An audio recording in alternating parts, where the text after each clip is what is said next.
Hello and welcome to Seattle City Makers. I'm your host, Jon Scholes. Well, welcome to our latest episode, everybody. I'm joined by a returning guest, Seattle City Councilmember Bob Kettle, who represents District 7 on the council and chairs the Public Safety Committee.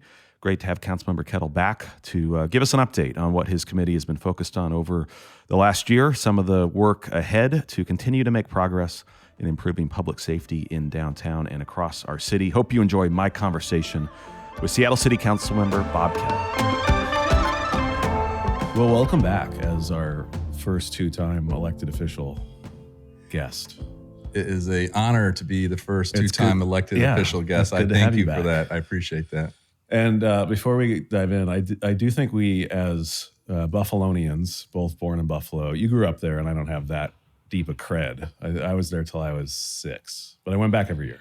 But as two Buffalonians and Bills fans, and as well as Seahawk fans, and you're outfitted with your hat and pins, yes, we have to bask in the potential of our two teams meeting in the Super Bowl, because that potential, at least as we record today, when this is published, we'll know, and hopefully that'll be true that they're both progressing. They're both progressing to that goal. It would be epic to have a Seahawks-Bills Super Bowl. Unbelievable. For sure. Can you imagine? I can't imagine. I look forward to it and I dread it at the same time. It's kind of like USA England in the FIFA World Cup.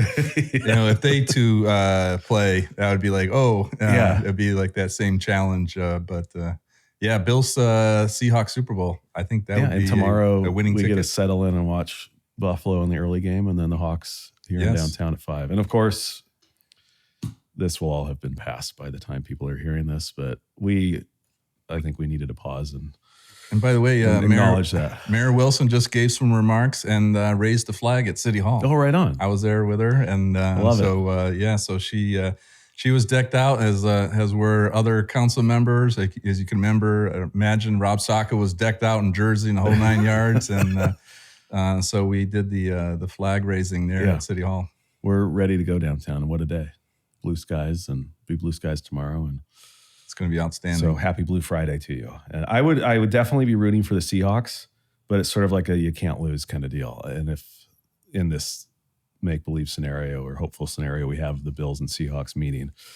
But just having a back-to-back Mariners-Seahawks epic runs through the playoffs would be a great one too. And it really shows what we can do as a city, you know, in anticipation for FIFA World Cup, but two, all the talk that's out there to have the Mariners run, go deep ALCS, and then have the Seahawks do that. And it shows that, we're a world-class city that can put on world-class events with our home teams. And to have these stadiums right in the heart of downtown and fueling the energy of this place. And exactly. So, not a new team in the Mariners, but a lot of new players, newish team of leaders at the Hawks with newish coach and quarterback, and you've got some new team members to work with, and you mentioned Katie Wilson. This was my segue. Yes. You've got some new team members at City Hall. We new do. City attorney, new mayor, some new council members. And I've been meeting with all of them. Yeah, as I imagine you would. We've been doing the engagement. I actually reached out by text. Everybody, congratulations on their victories. Yeah. And I actually reached out to some of those that lost as well in November and passed my regards. But I think it was really important to do so, and then to have coffee with them, and the mayor in her case was having tea, but to have that opportunity to kind of create like that, just that basic connection as, two folks that are really seeking the best for Seattle. And so I really appreciated the opportunity to meet Mayor Wilson for that. I did the same thing with City Attorney Evans. That was a little bit later. And then, of course, our new colleagues on the council. Councilmember Lynn and Foster, and obviously Councilmember Rink was reelected. And you've talked as the chair of the Public Safety Committee of the importance of the public safety team, that you've got the council legislative branch and the mayor and the city attorney and the county prosecutor across the street, of course, the police chief. And I saw you put something out around the importance of being able to work together. You got a bunch of new people to work with in those areas, but we don't make progress unless you all are aligned. It's a team effort. Communicating, to go back to the Seahawks. I mean, the Seahawks are such a complete team. You have the offense with Darnold coming on board and Walker, but on offense and defense and the special teams. We have to do the same thing with We're going to keep the executive, these sports, legislative, and going judicial. throughout the entirety of this. But it really makes sense. No, it's true. Yeah. And that's actually coming up now, John, in terms of some of the challenges that we're facing regarding federal law enforcement. I've been meeting with them on that topic too. And ICE being in Seattle as we sit here. And so we do need to work together. And but by engaging and developing those relationships, the electeds, but also the others, like Deputy Mayor Surratt. Brian Surratt had an opportunity multiple times now in terms of meeting him, phone calls and the like. Yeah, and that's really where things get done. The deputies, the chief of staffs, when they get together, they get things done. And we're doing that on public safety as well. And we're going to continue to do it. I've checked in with City Attorney Evans on this point. She's on board, because that's where we can do that communication, that coordination to really further what needs to be done here. Because we made great progress, but as you know, there's still more work to be done. Yeah. Well, let's talk about some of that progress, because I think you've quoted, since you've taken over chair of the Public Safety Committee, you look over the last 2 years, what was it, 34? 36. 36. I shortchanged the labor, you the police SPD related labor agreements got us to 36. Yeah. So 4 touchdowns, 5 touchdowns, and we'll let that go. I can't do the math that quickly. What do you feel of all those pieces of legislation that the council acted on when you think of what was most sort of significant to the improvements we've seen in the city, where crime is down, gun violence is down, homicides are down? Are there pieces of legislation that stand out that you think, that they're all important? I know you'll note, but what do you believe to be most significant, or what were some of the actions that you're most proud of? Well, it's a combination. I think it was really important for us to have a plan and to have our 6 pillars. And so there's an architecture to this, that they interact and they support each other moving forward. For example, like when you mentioned gun violence, the thing that came up to me was our after hours establishment bill, dealing with an issue that took 10 years to accomplish.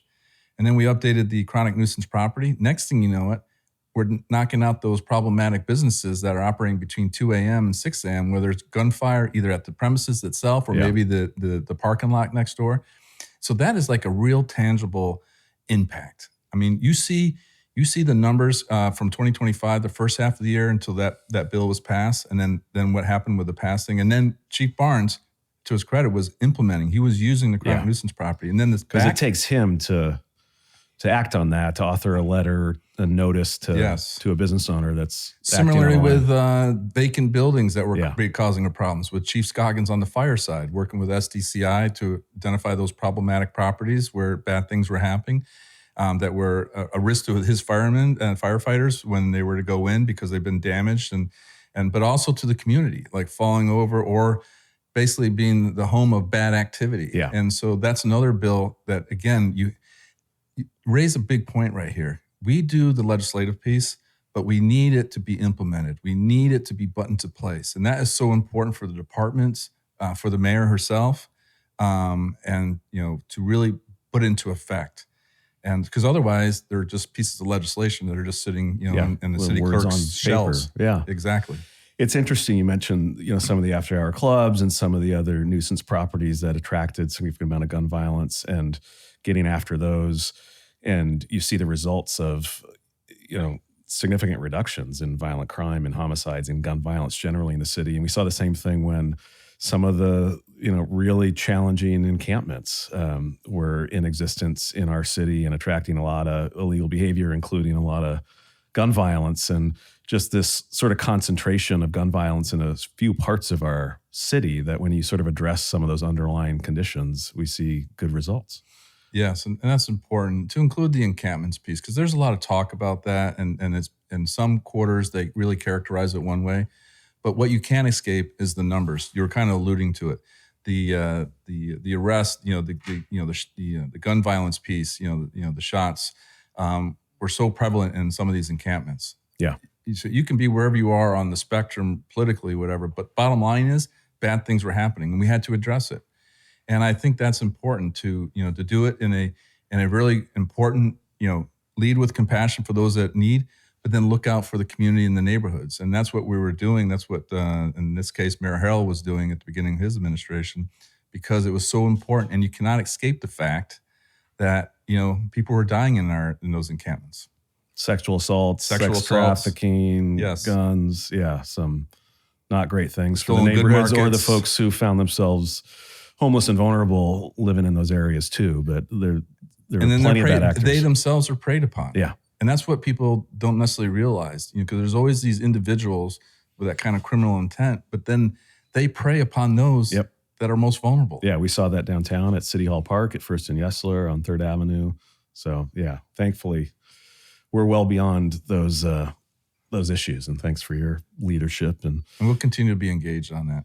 So what do you make of, as we talk about a new team here and some new people in new positions, the kerfluffle last week around drug possession and arrests and enforcement?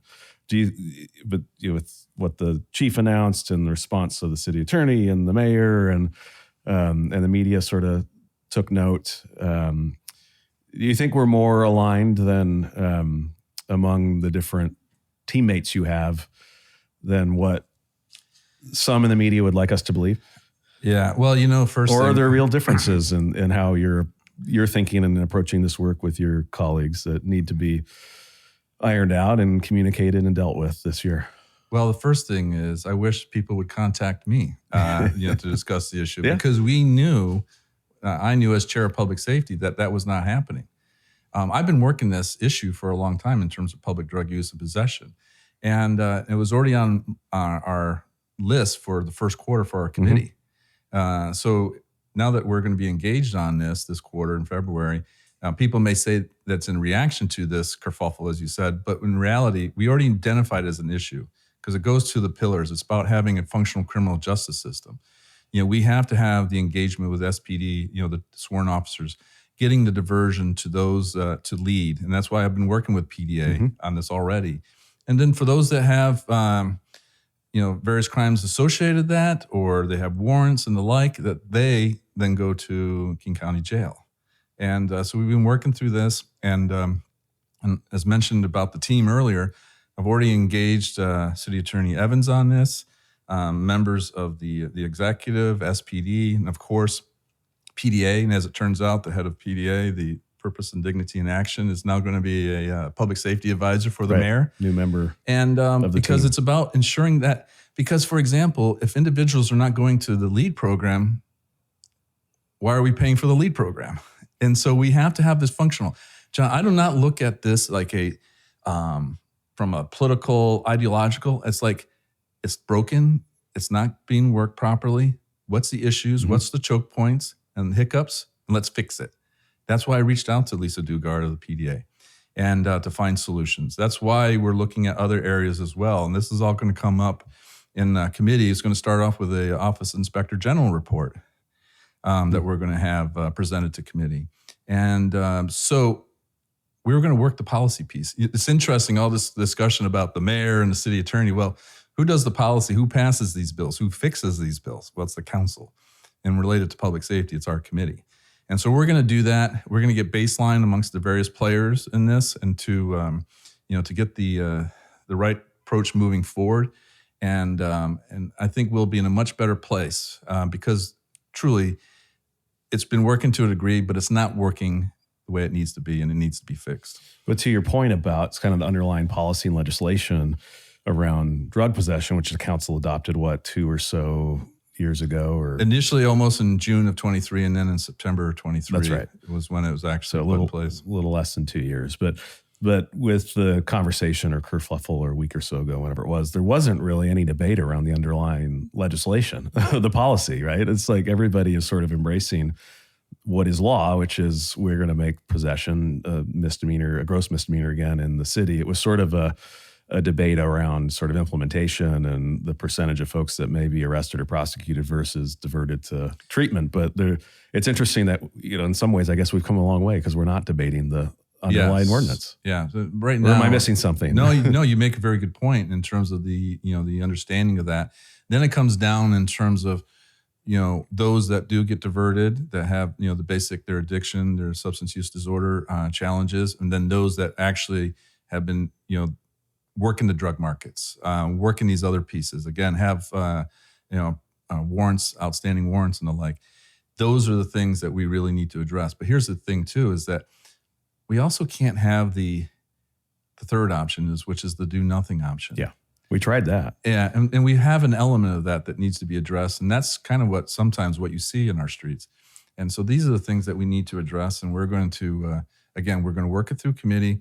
We've already been doing our homework. We've been working with stakeholders, identifying some options, and I look forward to it. And tied to this too is these other pieces, because everything's interconnected. Like I discussed community court with City Attorney Evans. It was important to do so, and I support her developing one, but it needs to learn the lessons of the failed version that was sort of shut down by her predecessor, because sort of became a get out of jail free card. We're asking you to go to services, to do certain things in lieu of going to jail, but nobody shows up. But see, that's an example. That was not working. Yeah. There was no efforts to fix it. Yeah. Are you hopeful that we'll have a functioning community court? And do you think there's things we can learn from King County Drug Court, which has been hugely successful, in place for 30 years? Certainly the fact that they're holding felonies charges over their participants. That's a motivator. A little bit more leverage there, if you will, than a municipal court. But no one seems to disagree that isn't an effective therapeutic court. It certainly has been for our team members, who we've got dozens that have come on our ambassador teams that have come through King County Drug Court.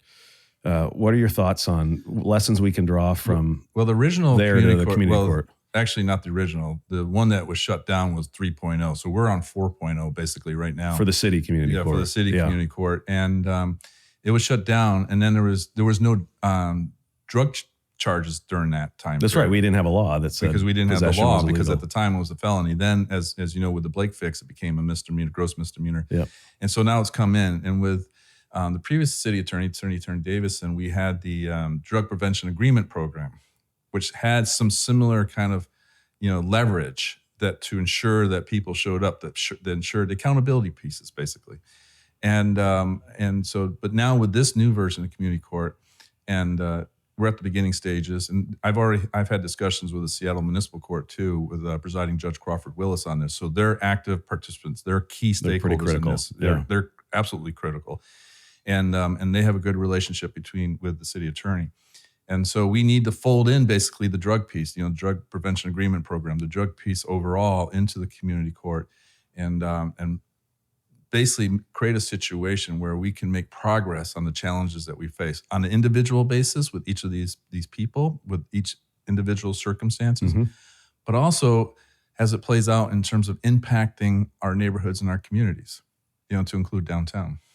So are you optimistic around the ability for you and the city attorney, the judges, others to come together around community court 4.0? Yes, because I think there's an understanding that, to your point about the previous thing was drug is a gross misdemeanor. Everybody's accepted that.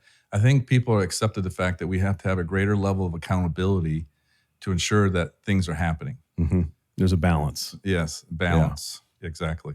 So I know your committee met, I think, last week to sort of look at its work program for the rest of the year, the Public Safety Committee. Yes. That is, what are some of the other things you're going to be focused on as the chair of the committee, along with your colleagues and partners? Well, for one thing, I brought up in that first committee meeting a report from Burke Consulting on Office of Emergency Management. I saw that. Because we need to be ready for the big one, but also the medium one and the small ones. In addition to FIFA World Cup, we have to have a OEM, Office of Emergency Management, that's up and running.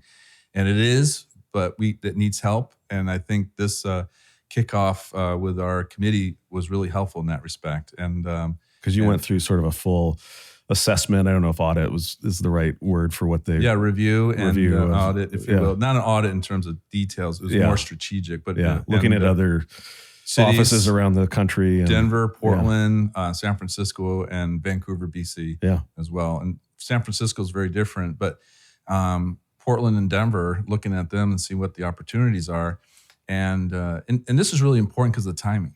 Because we have a new mayor, this is opportunity to raise the issue and a professional, hey, this is what we are. We got a big event coming. We have a big event. There's the motivation. And long-term strategically, we have to think about, again, if there's that major earthquake. Yeah. And, in a piece that came out of this discussion with Councilmember Lynn, he was talking about District 2, the readiness, if you will, the capacity that each of the neighborhoods have, the various districts. Queen Anne has 43 active block watch captains who also kind of double as what we used to call SNAP captains, Seattle Neighborhoods Actively Prepare. And but we have to ensure that all parts of the city are ready. And so this is important for me. It's important for my colleagues to ensure that this is across the board. And to bring it up now at the beginning of the Wilson administration, it's a chance to say, hey, here we go. Yeah. And then we'll do the same on the other public safety challenges. As I mentioned, public drug use and possession, but then there's also alternative response.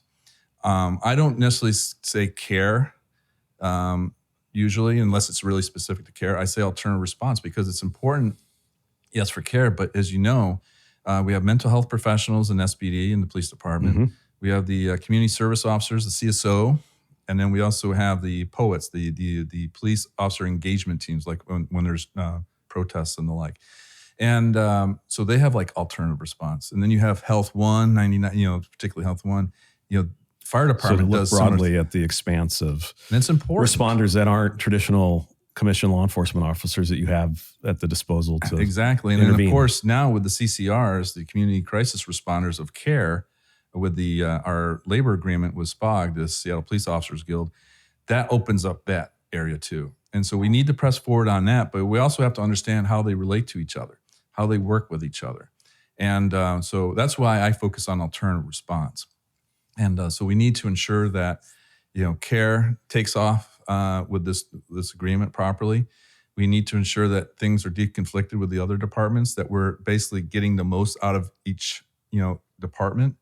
And so there's opportunities to tweak. And one of the things on this area too that I talk a lot about is that we have to have a lessons learned kind of mentality. Mm-hmm. Things go wrong. Okay, why do they go wrong? Take those lessons learned and apply them. Get the fixes in. And so I know that things are going to go not perfect. And so we say, hey, what's happening with care? Okay, we need to get this going. Or it's kind of like what we've done with the agreement. But then there's also the deconfliction pieces. And so it's about taking it, observing, and then adjusting as needed. And I think if you go in that mindset, so there's nothing negative about it, but this also happens across the board in public safety. It's like, hey, because as I'm working these issues, it's like the onion. Pull the onion back. Yeah. I'm like, oh, there's another issue. It's like that little hiccup or that kind of choke point. Oh, geez. And then you go through these areas. And we just have to say, okay, what's the next fix? And we've made a lot of progress over the last 2 years, but we need to do the same over the next 2 years in terms of building on what's happening. Is there any tweaks needed for the after-hours establishment bill, for example? Is there anything else that needs to come back to some of these policies and legislation, which perhaps we don't do often enough of how's it working? And we have, as you mentioned at the very beginning, we have our new members, and they bring in ideas too in terms of like, new members of the can council. We do? Yeah, and so like we have to work the Little Saigon, the CID, and there's a lot of work being done. Pioneer Square Community Solutions Project that we got ongoing right now, as you well know. Yeah, thank you for that. That is really important because that's a test bed. That is something that we can then take into the other neighborhoods in addition to the other efforts that are ongoing. And that could be a game changer. To the point of learning and adjustment, do you think we have too many types of alternative response that each have their own leader and sort of organized differently, their own acronym and some of these have been started as sort of a pilot and then they've grown and expanded. Do you see the opportunity looking out ahead to, is there some consolidation of aligning these teams more strongly? It's possible, but I don't think so because fire has, very specific pieces. Sure. You have the fire rescue, but then with the with their work that they do in terms of, the medical piece and the like. And then on the police side, it's like the mental health professionals are there to assist the officers in a more higher acuity, the more dangerous kind of situations. Mm-hmm. And because you have these kind of different, circumstances and the like, it kind of necessitates different responses. Mm-hmm. And because of the tailoring, I think we'll still need it. It's kind of like, there's a reason why we have the various services in the military. If we just, we can combine them all and just say one military, but then you would have to subdivide again. And Right, so I right. think there's can be some tweaks, but I do not see a massive change along the lines that you were asking about. Mm-hmm.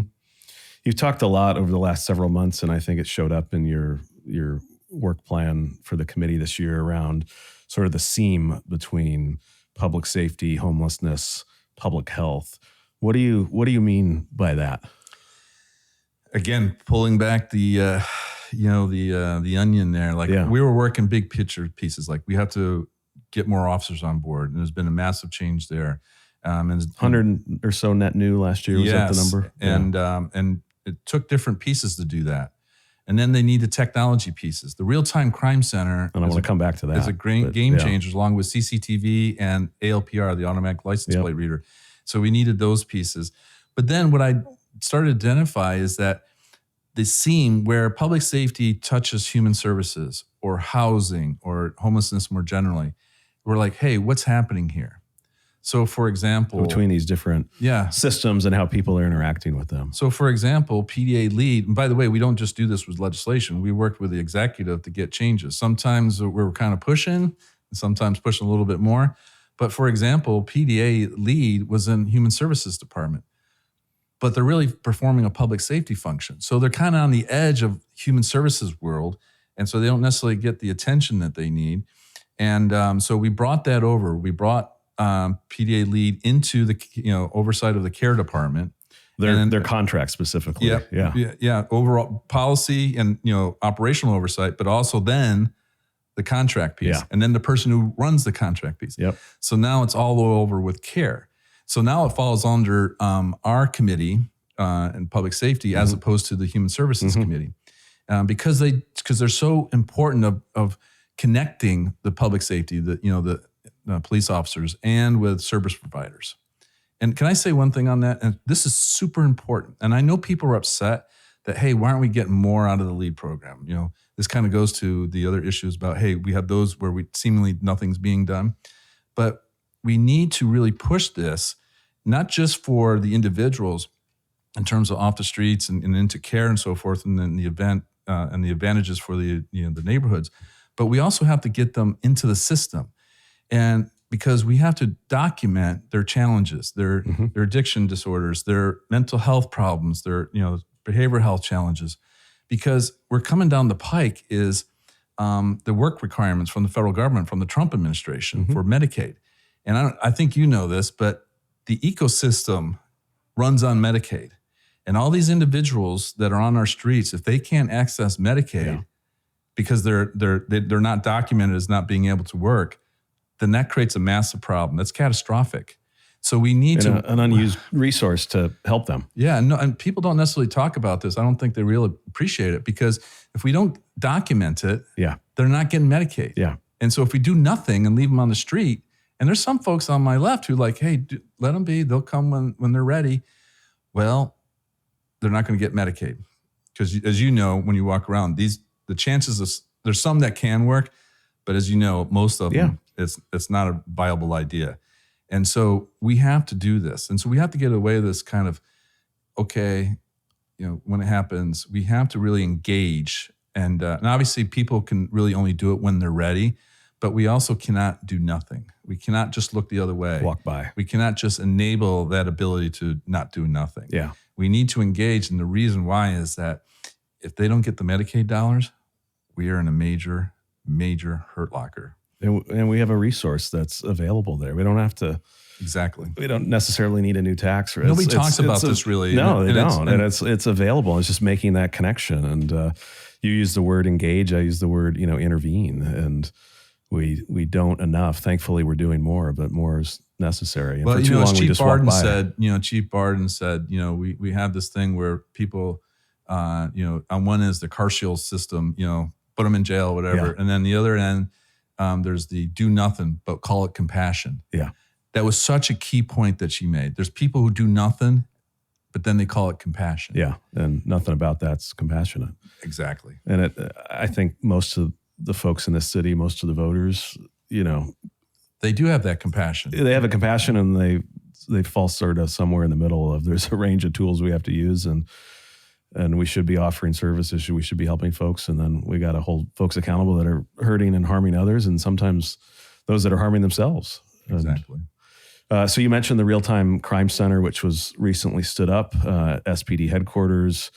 The council has voted twice now, I think, to extend and install cameras in certain locations in downtown and other neighborhoods. Some of those cameras are up and operational. They've been used effectively by SPD to solve crimes, catch folks who are hurting and harming others. Yes. And you can go on SPD Blotter to look at some of those cases. And you're hearing, and so there's a lot of good stories. And the folks, certainly in downtown are running businesses and living here and want to see SPD have those tools. I think have been grateful they have them and grateful for I've the heard from the councils. residents who want it. It was interesting. I was at a community meeting not too far from here, and they're like, well, we know where the CCTV cameras are, but why don't we have one here? Because everybody who lives down here knows the challenging areas, and they're like, the problem areas, and they're like, why don't we have one here? We need one here. Yeah. Which so you're hearing from those folks. Yes, I am. And then you had 24 or so folks at council chambers, earlier this week, yelling at you to turn the cameras off, rip them down. Where do we go from here? Where do you think this does this program survive the loud what I think's loud minority that's telling you to get rid of it? Yes. As you phrased that question that way, I was reminded because I have been in a lot of crisis situations in my previous career, and what you don't want to do is the quick reaction, the knee-jerk reaction. You have to take a breath, look at the situation, identify the circumstances, the factors, and then make a conscious decision, and then step forward. And to just do it as a quick reaction, that is a problem. And because at the end of the day, on a daily basis, we're dealing with these public safety challenges. Now, I respect and understand exactly what they're saying because we are a nation in crisis. And as I was telling one of my colleagues this morning, I lived for 2 years in Russia, where it's an authoritarian regime, where they have the press on, just like they've had it every year, not just over the last year. And I would see that. And, I had colleagues who were, held and, roughed up for a few hours, by the government and so forth. And, so I lived in, and the government was doing basically psychological operations on us, and it's not easy. And I recognize that. It was basically a mob state. It is a mob state in Russia. And we're seeing similar elements here. And that's very concerning. Now, what we don't want to do, and I understand the idea that we don't want to help them in what they're doing. Well, here's the thing. We built in so many different things with CCTV and the automatic license plate readers. We are a closed system. I talked to Chief Barnes. You keep hearing about Washington Department of Licensing and their data being accessed. We essentially have a closed system. Like CCTV, it's a closed system. Yeah. And those cameras, they basically have 5 days worth on them, and then they're overwritten. So if something happened 6 days ago, they're constantly being it's gone. Re-recorded, right? And they're not being looked at on a general basis. They're triggered by a 911 call, and then they purposely go to that camera and say, okay, and then they see what they see, and if they have something, and they pull it off, if you will, for the investigation, then it becomes part of the evidence. So then it falls under the evidence rules. So we are not, we're a closed system. Could NSA break in?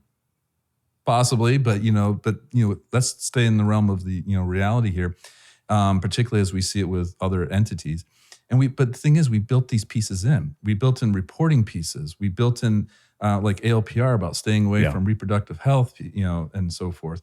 And then the CCTV is really focused just on the public sphere, the street and the sidewalks. And so we built all these things in, and so we're not assisting as we claim to be. Federal law enforcement.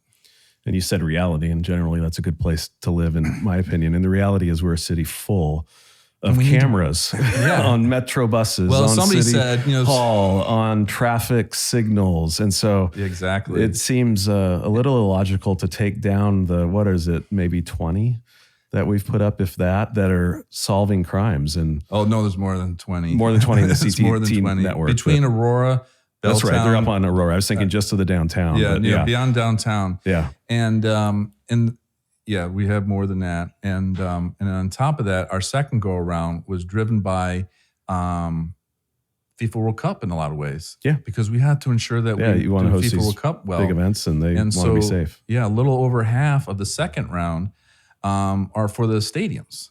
Yeah. And so for those that are like, hey, we should shut them off, we should not, deploy those. I'm like, well, we have to be ready for FIFA World Cup. And so we have to be deliberate about it. We have to review, take in the circumstances. If we get something, new information, then assess it and then take, proper action. But we can't just go, hey, no, let's just drop this, because it's so important on a day-to-day basis. It's important for FIFA World Cup, for example. And I'm engaged with SPD, but also now our new entities, the new mayor and the new city attorney. And part of that engagement too is to say, hey, this is what this gives you, in terms of solving crimes. And it's not just solving crimes, but it also assists the city attorney in terms of prosecuting crimes. Because a picture's worth 1,000 words, and it really solidifies that piece. Again, it's having a functional criminal justice system. There's a reason why we have our 6 pillars in our strategy. And you look at it and say, hey, how do these build together? And that's what we're doing with the what I call the technology pieces, the automatic license plate readers, CCTV, and the real-time crime center. And they really bring things together. I've been to the precincts and they say, hey, this is incredible. This helps us, CCTV and ALPR. And so we need to move forward. And you may not have recognized it, but in the budget action, we put a proviso on the entire technology budget. So for those that say, hey, we should use this money elsewhere, well, it's provisoed. You were thinking ahead. Yes, basically. Yeah, I've gotten down to the Real-Time Crime Center a couple of times for some demos, and it's incredibly impressive what it allows for. One, to keep officers safe as they're approaching crime scenes, and a 911 call that triggers an analyst that's looking at a camera and then in touch with patrol. And anybody can go to, again, SPD's website, SPD Blotter, and see some of the real crimes and criminal activity that's been addressed and likely would not have been solved in an individual not apprehended but for those cameras. I think it's great that you've been there. And I think it's great that you've been talking about this just like you are right now. And it's something that's come to me already that I need to ensure that my new colleagues get there and understand what is and what it's not. Yeah. For example, there's only one sworn officer that has access to that material, both the ALPR and CCTV. Used to be Captain Britt, now it's Lieutenant Raguso. There's only one sworn officer. One. Yeah. So this idea, because it was a really important point, because this came up before in terms of the insider threat piece, basically, that some officer would take it and then pass it to ICE. Well, we've addressed that. All the civilians go through background checks, and then we only have one sworn officer at the Real-Time Crime Center. And it is about ensuring, taking away those vulnerabilities and putting in the Seattle values in terms of supporting our LGBTQ community or our minority communities, our Black community, or our Latino, all the communities that we have here in our city, the Asian community, to assist them. And it comes up, and it's interesting because we also have issues with traffic safety and pedestrian safety and the like, and particularly in, the South Side. And there we need cameras to support that effort. Yeah. And that's why we have the Connect Seattle program too, because it's part of the Real-Time Crime Center. Businesses can check in. And this is not directly connected, by the way. This is just like a listserv, if you will, or a block watch for the city, where they say, hey, we have a camera, we're a business, and we have this camera, and we're at this location. Before, if something happened in that area, a detective or an officer would have to go down there, knock on doors. Excuse me, anyone home? Do you have a camera? Did you see anything? All this. Physically access now the tape. They can say, hey, there's this person, this company registered themselves, and they have this, and this is kind of where it goes. And then, so when something happens, then we can just call up the business, say, excuse me, did you see anything? Is there anything on your camera related to what happened nearby? If they say yes, just the speed of response. Yeah. And that can make a difference in terms of catching somebody. And the civil liberties pieces are always built in. But at the end of the day, this also may help that other person not get become a victim of crime. Yeah. And I think that's really important. Yeah, absolutely. And we're a city of technology, and we should be leveraging technology. Smart, yeah. And we're also a city with too few officers, and so being able to rely on these cameras to extend the force helps. Yeah, we have to offset it. And I recognize that from a public perspective is one thing, and private, because when you first brought this up, somebody noted that a Tesla vehicle records more sure do. than what we're doing. Yeah. And but on a serious note, it's different when it's it's public ownership, public control, ownership, and it's the government that's doing it. And so we have these built-ins. This is why we had so many amendments that were built in the LPR. And this is important, by the way, because what's happening right now in Olympia is that because all the reports about Flock, which is a company that does similar, one the city's not using, or SPD's not using, right? Yes, we're not using it, but all the reporting, suggested in such a way that you would think that we had it. Yeah. No, we do not have it. Throws it all together, yeah. And we built in these protections. We built in the Seattle way. So now Olympia's coming in. They did not coordinate with us. They did not check in. They did not do any due diligence. The authors of the bill on the Senate side apparently talked to the ACLU, but you would think that they would also talk to us. And so I call on the Seattle delegation down in Olympia to say, hey, engage with us, because we have a lot of smart people in City Hall, with central staff, my colleagues on the council, the executive side, where we built in those kind of values, which are similar down in Olympia.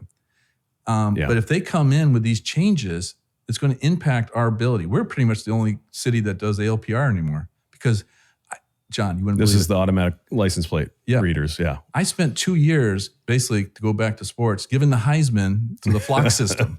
And I did it for a reason. Yeah. And here we are. We're still able to use it because we went a different route. We built in these different pieces. We didn't do commercial off the shelf and just go, go. And ours are tied to our squad cars. They're not fixed locations. So there's so many differences. And the state law is not accounting for, this effort in Olympia right now to change state law or create state law would really undermine all the work that we've been doing and all the benefits that Seattle's received. So really, Olympia should be looking at Seattle saying, hey, why are you the only one still doing it? And why, you're doing it right. What can we learn from you? Yeah, perhaps how can we do this? This could be the standard for the state. Exactly, the model that other municipalities should replicate, because it has been thoughtful. And I hope those legislators that are considering.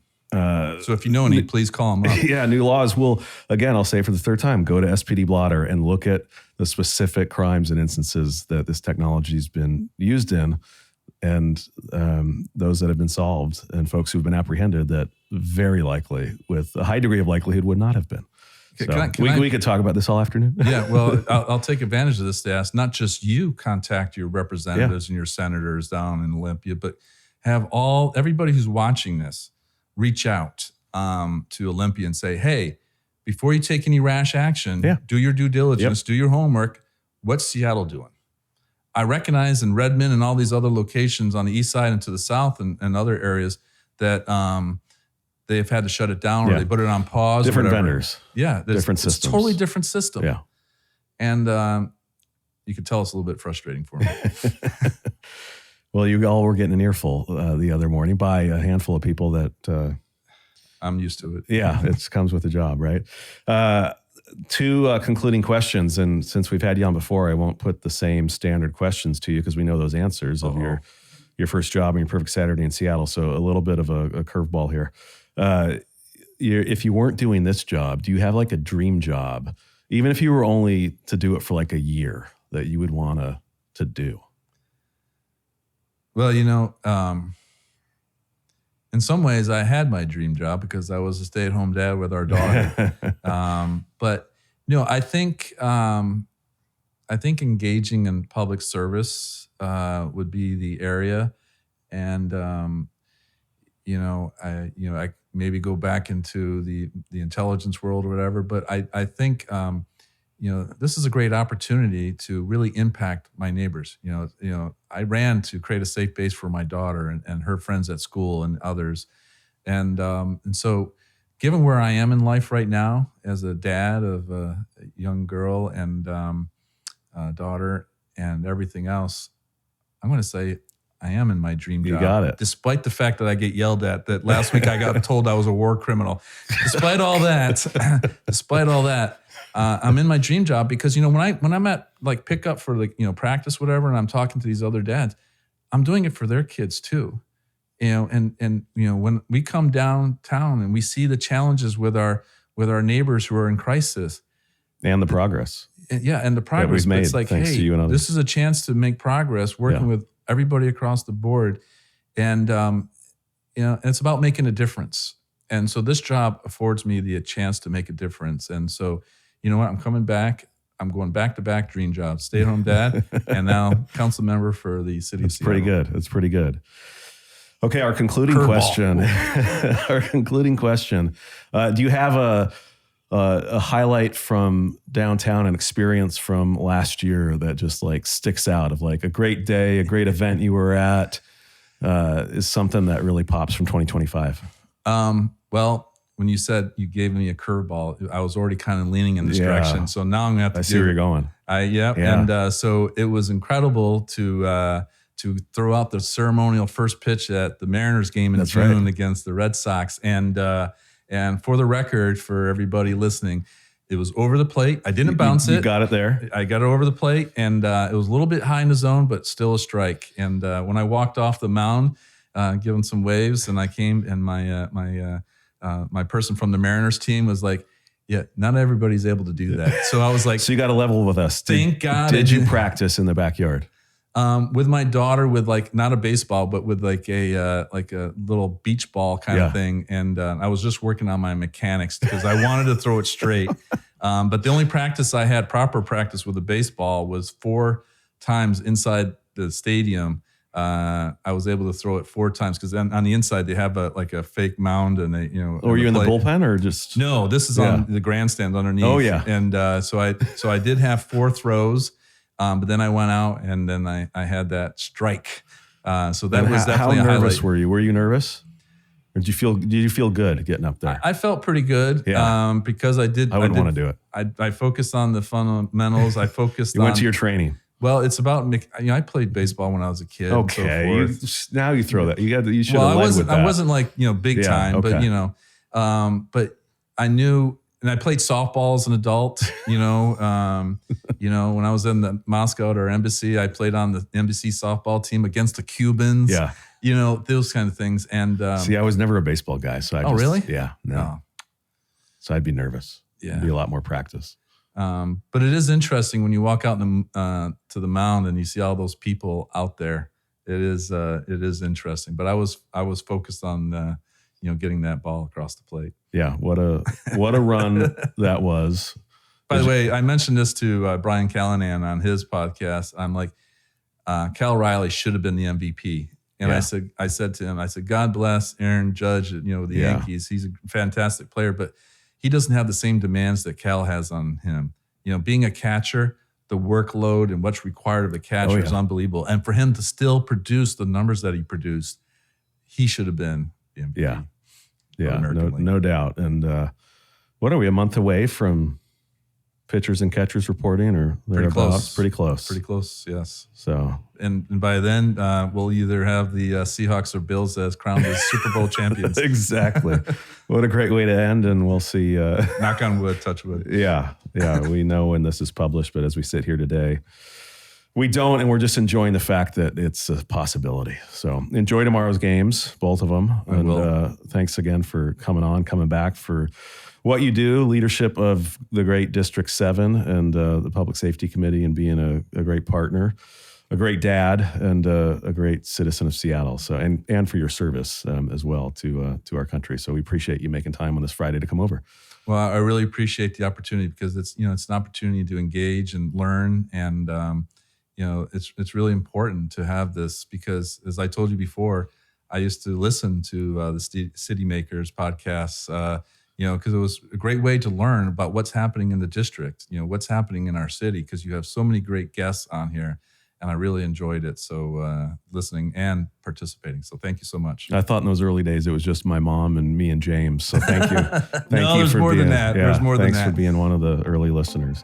Thanks again, Councilmember. Thank you. Take care. Well, hope you enjoyed my conversation with Councilmember Kettle. Thanks to him for making time to join us once again and for his leadership and service to the city of Seattle and District 7. He is a tremendous partner and leader, and grateful for all that he's done to improve safety in our city. I want to close out, and I should mention too, our dreams for a Seattle Buffalo Bills Super Bowl were short-lived, but we enjoyed it. Since recording, the Bills obviously did not make it on, but it was fun while it lasted to imagine the prospects. Here's to next season for our Buffalo Bills. In any event, I want to close out with a recommendation of something to check out in downtown, and mentioned a few episodes ago that the Smith Tower had begun hosting solo acoustic shows up on the 35th floor observatory deck. I got there in December, and they'll be back with another show February 12th. You're going to have to act fast. Sarah Cahoon, a former guest of Seattle City Makers, will be performing a solo acoustic show on Thursday, February 12th at 6 p.m. Go to strangertickets.com to pick up tickets. This will sell out. Usually you can fit about 100 folks up there. It is a terrific time, so go check it out. Well, thanks everybody for joining us on this episode of Seattle City Makers, presented by the Downtown Seattle Association, with support from James Cito and production by Thread Theory.